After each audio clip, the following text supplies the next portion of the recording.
Meu nome é César Augusto Maciel, estudante de História da Universidade Federal de Juiz de Fora, orientando a professora Cláudia Viscardi na Bolsa de Iniciação Científica, o voto, as eleições e o quadro partidário em um contexto oligárquico, que tem como recorte temporal de 1922 a 1932, pensando aí as origens do voto secreto.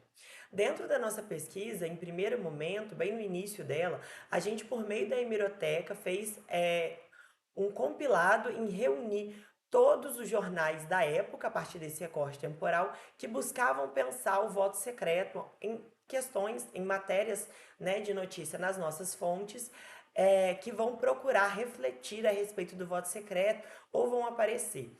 Esse compilado, então, ele reuniu mais de 4.000 links, então mais de 4.000 notícias que trabalham a questão do voto secreto para a gente poder entender nesse Brasil republicano, numa grande estreia da República, onde o Brasil ainda está se acostumando com a própria questão do voto, entendendo aí que o voto, ele ainda assim, ele é muito recortado, então a gente está falando de uma democracia para poucos, que nós vamos começar a trabalhar a ideia desse voto secreto. Essa ideia, ela começa a aparecer muito fortemente na transição de 25 para 26 e a partir daí a gente começa a ter matérias de jornais onde relatam muito fortemente todas essas questões, né, acerca do voto. Haviam debates muito importantes em todo o país, mas em lugares específicos muito fortes.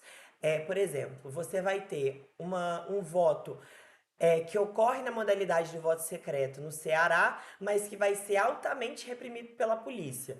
E a partir daí você começa a ver o debate acontecendo em outros estados. Em todas as nossas pesquisas, o estado que mais abraçou a questão do voto e que mais trouxe ele para frente da Câmara, trouxe ele para frente do estado e trouxe ele para frente do próprio país, né, do Brasil, vai ser Minas Gerais.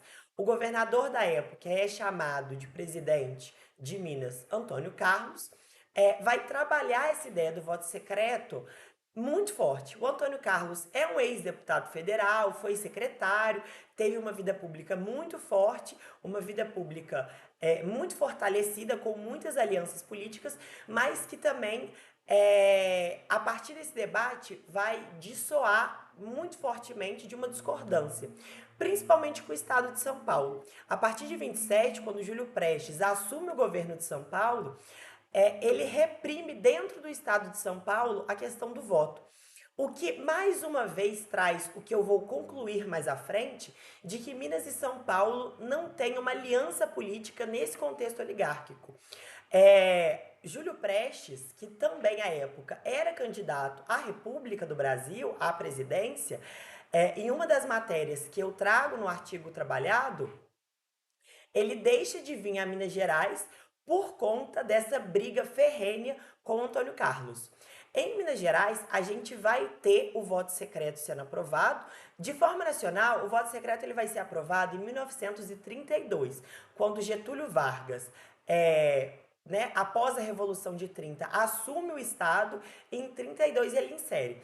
Agora, em Minas Gerais, a gente tem um contexto diferente. O voto secreto em Minas Gerais, ele é introduzido a partir da Lei 995, que ela é debatida e aprovada na Câmara em terceira instância em 1928 e promulgada em 1929.